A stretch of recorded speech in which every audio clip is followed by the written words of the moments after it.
Yo,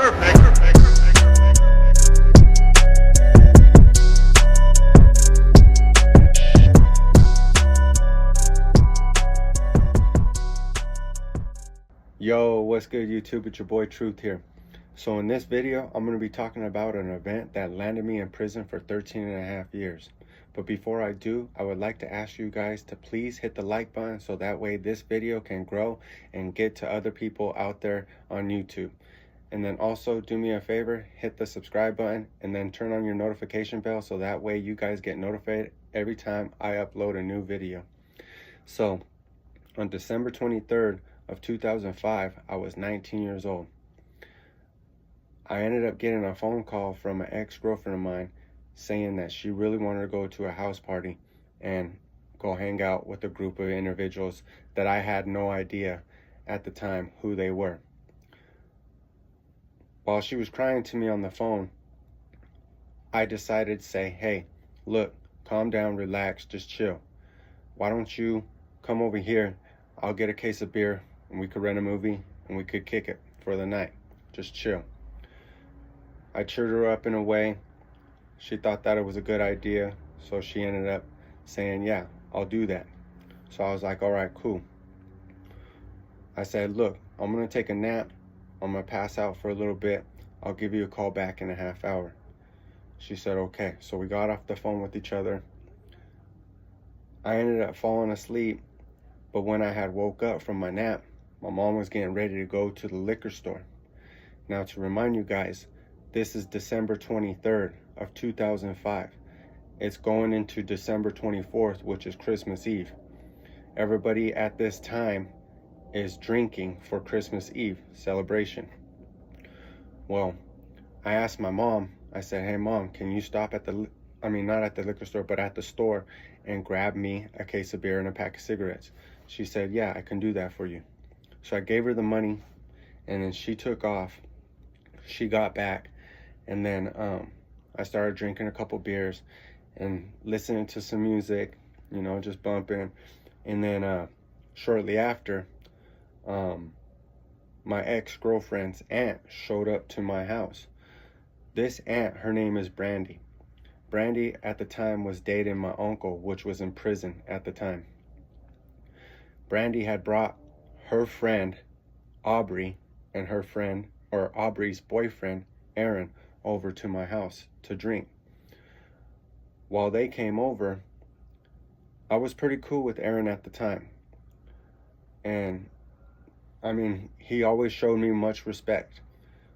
Well, I said, hey Aaron, hey, come here man, let me show you something. I told the girls that they had to get out of my room because at the time I really wasn't up to no good. I was actually kicking it with a pretty bad crowd. And I closed the door, I reached under my pillow and I pulled out a gun. I showed Aaron the gun, but before I did so, I took the clip out and took the one out of the chamber. I always kept one in the chamber just in case anything popped off. Well, he held the gun, he checked it out. He was like, oh man, this is a pretty badass gun. He's like, this is a 22 Ruger. And I was like, yeah, it's a 22 Ruger. And he goes, this is a target practice gun. He goes, I used to own one of these. I was like, yeah, that's what's up, man. I was like, yep, that's what it is. And he goes, man, that's a pretty badass gun. I was like, all right, hell yeah. Got compliments on my gun. I put the clip back in, cocked one back in the chamber, took the clip out, put the bullet right back into the clip, and then stuck the clip back in and put it on my hip.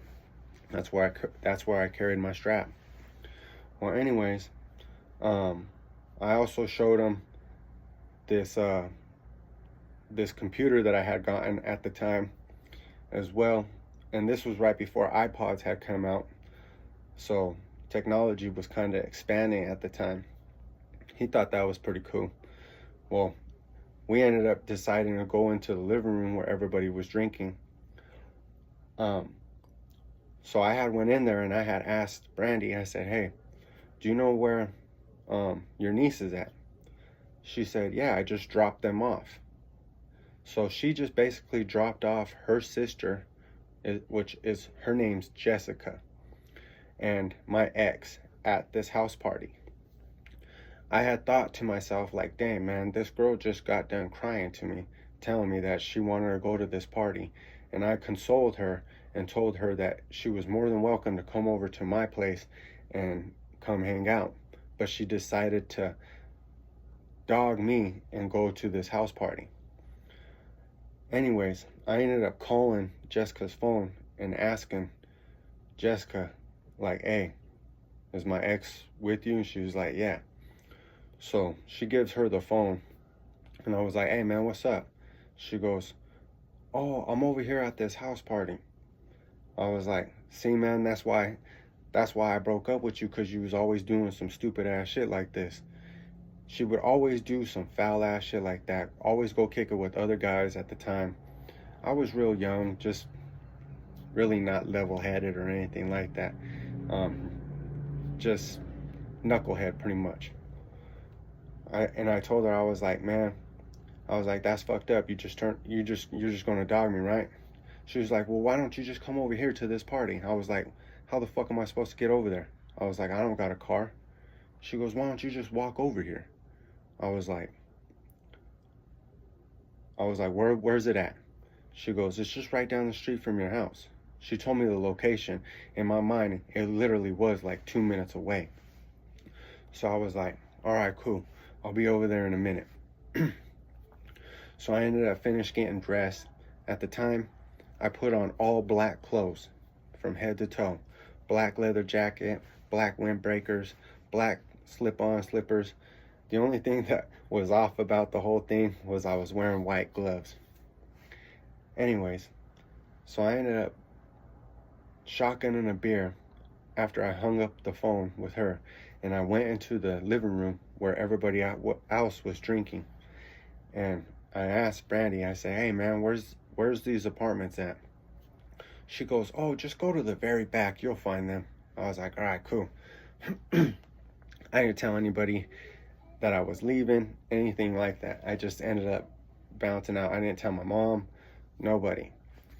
I took off, went walking over there. Oh, but before I did, I called my ex and told her, hey, look, meet me out front so that way I know exactly where I'm going. She said, all right. She said that she'll meet me out there. Once I get to the apartment complex, out in front, nobody's there. So I'm like, man, what's up with this girl, man? Like, what the... Anyways, I go to the very back just as I was told to. And when I look at these apartment complexes, like, these apartment complexes are huge. They're 3 stories high. There's a long building on the right, a long building on the left. And I'm like, this apartment could be anywhere. Like I said, they're 3 stories high. Anyway, so I start walking on the left side of the building. As I'm walking, I pass the first entrance on the left-hand side. And I pass this window that's just kind of by the entrance. And as I'm walking by, I could smell weed coming out of one of the apartment windows. So I kind of like stopped for a second and like analyzed this, like the smell and everything, make sure I wasn't tripping. Sure enough, it was weed. And I could kind of hear like people talking. So I decided, well, I'm going to go check this house and see if this is the place. So I went over there, I knocked on the door, and at the time, I was involved with gangs. And when I knocked on the door, I seen somebody look through the peephole, and somebody answers the door, and this dude, he's slung down from head to toe. Like, he got tattoos all over, like his whole chest. I mean, he got the tank top on, you know, and his whole neck, his whole head, all tattooed up. And he goes, what's up, man? Where you from? I told him where I was from. I said, what's up, man? Where you from? He told me that his name was Diablo, which is devil in Spanish. Once I told him where I was from, he said that he had known some individuals in prison that's from my neighborhood. Anyways, he was like, that's what's up, man. He's like, I got a lot of respect for your homies. I was like, cool. He goes, hey man, what can I do for you? I go, hey, look, I'm here to see if my ex-girlfriend is here. I was like, is she here? And as I was saying that, the door opens up even more, and this girl comes walking out, and she takes one look at me, and she recognizes me, and she says my name, and she was like, oh my gosh, it is you. And she gives me a hug, and I'm kind of like taken back from it. I'm like, who is this girl? You know, in my mind, I didn't recognize her whatsoever. And then she told me that we went to junior high school together. I started thinking about it for a second, and then it clicked. I was like, oh yeah, you used to kick it with all these gothic girls. She was like, yeah. I was like, all right, cool. She goes, what are you doing here? I was like, look, I'm here to see if my ex is here. Is she here? And she was like, yeah, she's here. So I was like, all right, cool. She was like, come on in. So I go inside. As I'm going inside, there's at least 20 people here at this party. A lot of people. And when I walk in, everything just seems real off about the party. I kind of felt uncomfortable, to be honest with you. But I decided to stay there and just hang out. Well, the dude that answered the door, he asked me if I wanted something to drink. I said, yeah, sure. And he brings this fifth of E&J brandy. And he was like, hey man, you want a drink? And I was like, hell yeah. And I took the bottle, and I remember at the time, my ex, she was like, no, do not give that to him. Don't give that to him at all. Because I have the tendency, back then, when I would drink, I would get violent. Well, I took a shot, and I gave him back his bottle, and we started hanging out. Well, as the night grew old, Jessica, she comes out to the living room and tells Diablo, hey, look, I just got off the phone with my sister. I had asked her to come pick me up. She is outside right now. Can you go tell her that we had found a ride and that we had left, because we really want to stay here at this party? So Diablo was like, yeah, I could go do that. And he was like, hey man, who all wants to go out with me? And at the time, this dude had a bunch of people there that was following him. Like, this dude was pretty much like an OG at the party. He was a lot older than me. I was 19, this dude was like 28, 29. And so everybody there kind of gravitated at him because he was the older one there. Well, we all go outside, and during this time, when I'm walking out, I see Brandy, Aubrey, and Aaron. Aaron's in the back seat, Aubrey's in the passenger seat, and Brandy's driving. Well, Brandy asks Diablo, hey, where's my sister at? He goes, they took off, they left, they found a ride. She goes, no bullshit. I know that they're inside the house. Now, this dude does not know that I live literally like 2 minutes away from where he stays at. He doesn't know this at all. Well, he tells her, look, man, you guys need to get the fuck up out of here, or else somebody's going to die tonight. And she looks at me, Brandy. She was like, you going to sit there and let him talk to me like that? And at the time, I started thinking about all the things that they had done while I was with my ex. Like, they tried to split us up at the time. And I was kind of upset. I had hard feelings about that. So I just told her, look, man, I was like, it is what it is. Make like a ball and bounce, kick rocks. She was like, it's like that? I was like, it's like that. She was like, I'm gonna go tell your mom. I was like, man, I don't care. Go tell my mom. Like, whoopee, So they left, We all go back inside the house party. Well, as we're inside, probably about 5 minutes goes by. All of a sudden, there's a boom, boom, boom, pounding on the door. And somebody says, it's the cops. Well, in my mind, I'm thinking, damn, I have this gun on me and I need to get out of there. Well, shortly after that, somebody was like, it's some lady, she's asking for Diablo. Well, Diablo tells his homies, hey, you guys go out front. And he was like, hey, you, come with me. So I'm like, all right, cool. So I'm going through the back way, like we're about to cut whoever's at the front door. We're about to like flank them, cut them off, whatever. Well, as we're walking around the building, the apartment complex, he asked me, he was like, hey man, he's like, you got a strap? And I said, yeah, I got one right here. And he was like, here, let me see it. I was like, nah, dude. I was like, nobody touching my gun except for me. I was like, I'm the only one. He was like, you got my back? I was like, yeah, I got your back. Whatever, man. Whatever happens, happens, you know? He was like, all right, cool. So as we're walking up,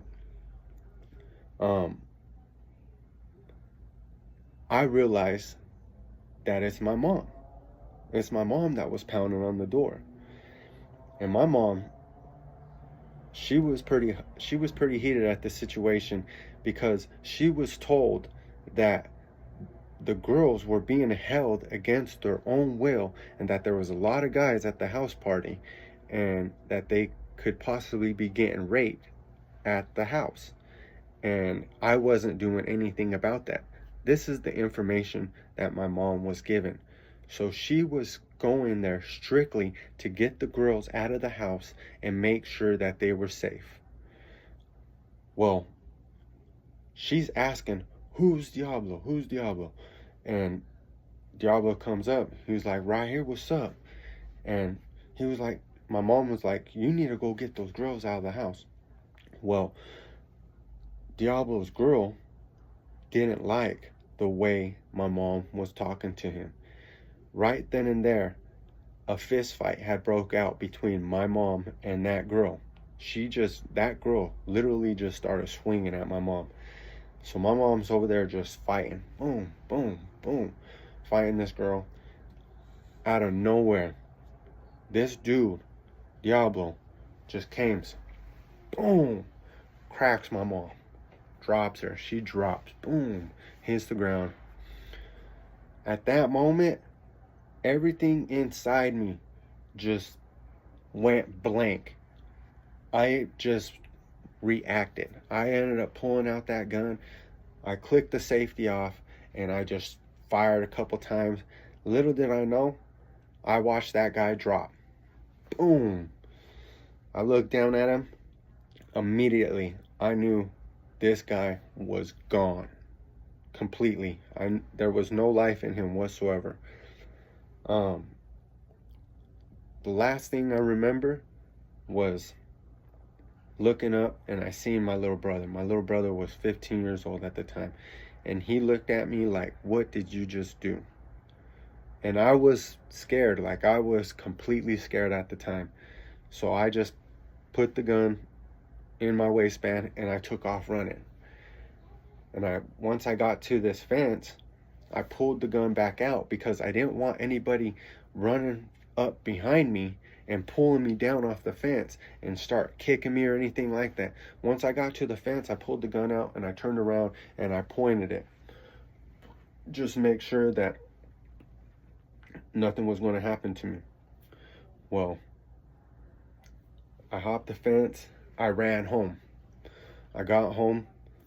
I took everything apart, took the gun apart, put everything away. Next thing you know, I get a knock on the door, and it's one of my little brother's friends. He's like, hey, where's your brother at? I was like, hey man, right now is not the right time. I was like, here. And I gave him my jacket, and I was like, get rid of this. And I gave him my leather jacket. This jacket was like $500. He was like, what? This is your favorite jacket? I was like, get rid of it. he, right then and there, it clicked to him. Something bad happened. So he was like, all right, man, I'm out of here. He took off. So I started thinking, probably about a minute, two goes by, I started thinking like, dang, man, what am I going to do? Like, the cops are going to be looking for me. I already know. So I was like, you know what? I'm going to go with him because nobody knows that I'm with him. So I went out to the street to go looking for him. He was gone. He was out of there. So I started walking down the street. Next thing you know, I see two cop cars on the same road that I'm walking down fly past me. Boom, boom. And I'm just walking casually. I ended up going to one of my friend's house, knocked on his door, nobody answered. Man, I ended up walking like 5 blocks to another friend's house. Nobody answered. At this time, they have the helicopter looking around, checking out the whole neighborhood, see if they could see anything. In my mind, I was like, man, I gotta go back home because I have nowhere to go at this point. So I ended up walking back home. At this time, I'm over there just taking my clothes off, getting rid of everything. The only thing that I had left was a tank top and my windbreaker pants. That was it, basically. Well, I get home and I get a call from a friend of mine that I used to hang out with. She calls me and she wanted to hang out with me. So I was like, hey, come over here, come pick me up. So she came over, she came pick me up. We ended up going to her house for a little bit. And I get a call on the phone saying that my mom's in the hospital and that she was stabbed multiple times. I was shocked. Like I didn't know what happened after I had shot the guy. Like I had no idea. Like I just thought I had eliminated the threat, the main threat. Well, little did I know that guy's homies, I guess they ended up stabbing my mom. I don't know who actually stabbed my mom, to be honest with you guys, but my mom was stabbed multiple times, brutally beaten. And she was life-flighted to the hospital. Well, in my mind, I'm thinking, man, I need to go see my mom. I need to go check up on her. I need to make sure that she's okay. So I asked my homegirl, like, hey, look, give me a ride to the hospital. So she gives me a ride to the hospital. And as we're heading up there, we smoke a bowl of weed. And we get up to the hospital. And we walk in to the emergency room. And I see a cop at the front desk. So I tell my homegirl, hey, look, go up to the front desk and tell them that your sister was stabbed multiple times, that she's here at this hospital. You know that she's here and that you want to visit her. She comes back to me and saying that they're not going to allow anybody to see her. So this upsets me. So with the cop there and everything, I walk up to the desk and I'm like, hey man, look, my mom's here. I know she's here. You guys cannot stop me from seeing my mom. You know, I was very adamant about visiting my mom and making sure that she was all right. So the doctor was like, calm down, sir. Just relax. Give me a moment and I'll figure out what I can figure out. So he goes into the back room. The cop was like, are you okay? And I was like, look, man, all I want to do is just see my mom. I want to make sure she's all right. That's it. That's all. That's it. He was like, all right, sir. All right. Well, the doctor comes out and he was like, look, sir, your mom is here, but she is no longer here under her biological name. This is the name that she's here under. And he slides me this piece of paper. And I'm looking at this piece of paper and it's a whole different name from what my mom's name is actually. So, but he goes, you guys cannot go up there because it's not visiting hours. At this time, it's 7 o'clock in the morning. And visiting hours wasn't until 9. But I'm a young, hard-headed kid. I don't give a care. You know, I don't, in a real, like, I mean, I just got done doing some crazy stuff. And the most important thing at this time was making sure that my mom was all right. So I ended up going up there. As we were about to go into the ICU, which is intensive care, there was a doctor that was heading out. And I literally slid through that door, like opened up the door, made sure that, my friends could come through. I had two friends with me. We walked past the first room. I look inside of it, didn't recognize anybody. Now these are patients that are in intensive care. Walk past the second room, look inside of it, didn't recognize nobody. Walk past the third room, didn't recognize anybody. So I walked to the desk and there's all kinds of rooms, like further around the desk. Anyways, I'm looking at this piece of paper and their bulletin board and trying to compare the name. I don't recognize none of the names were matching up to the name that I got. But something inside me was saying, go back and check those rooms that you just passed. So I was like, man, I gotta go back.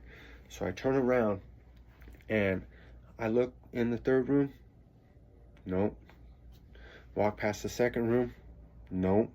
Walk to the first room. Boom. There was my mom. I didn't recognize my mom because she was brutally beaten. Like when I seen my mom, she had like black eyes. It looked like she literally got kicked in the face by an elephant. That's the best way that I can describe it to you guys. They had blankets covering her. They had IV. They were pumping blood into her because she lost so much blood. When I touched her skin, she was completely cold. They were trying to filter blood back into her and IV to help her recover from her injuries.